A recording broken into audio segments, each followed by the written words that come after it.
रात्रीच्या कोण येतो मदतीला, मदतीवरनं एक आठवलं मला की आमच्या भेंडकल गावाच्या युवेले ते पेट्रोल पंप, नवघर ते पेट्रोल पंपामध्ये एक ॲक्सिडेंट झाला होता।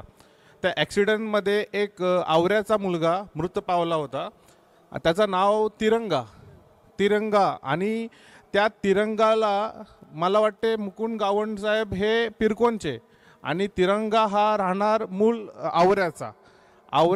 तर त्या मृत्यू पावल्याच्या नंतर ती जी बातमी पसरली तेव्हा मी देखील तिथे हजर होतो आणि मुकुंद साहेब देखील हजर होते आणि त्यांना न्याय देताना, त्यांच्या परिवाराला न्याय देताना आमच्यावरती केसेस झाल्या। आज आम्ही 7 ते 8 वर्ष आम्ही एक केस भोगतोय आणि साधारण 7 ते 8 वर्ष झाली त्याच्यावरची, बरोबर ना साहेब? आणि एक गोष्ट मला त्याच्यामध्ये प्रखरतेने जाणवली की मुकुंद साहेबांना कुठल्याही प्रकारचा त्रास जरी झाला तरी ते बोलून दाखवत नाही, किंबहुना त्यांच्या परिवाराच्या लोकांना त्यांनी कधी जाऊन सांगितलं नाही की आम्हाला हे त्रास होतोय आणि हे आम्ही म्हणजे इतक्या वर्ष सोसतोय। आज त्यांना आज कालही आमची परवाच्या रोजी आमची तारीख होती, पण त्यांच्या चेहऱ्यावरती त्यांची कामं टाकून वेळात वेळ काढून ते जातात का केसेसला उभे राहतात।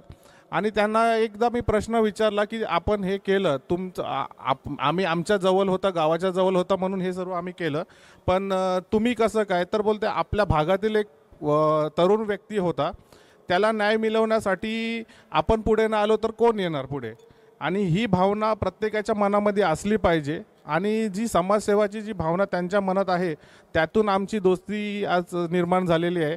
इथे मी आलेलो आहे ते आमच्या खातीरच आलो आहे। आणि इथे येण्याचा दुसरा एक विषय असा आहे की त्यांचा जो काही मी स्वभाव पाहिला इतक्या दिवसात, की त्यांनी काही जे काही अचिव्हमेंट जे अचीव केलेलं आहे इतक्या दिवसामध्ये, पण त्यांचं जे म्हणजे स्वभाव आहे ह्या जमीला धरूनच आहे।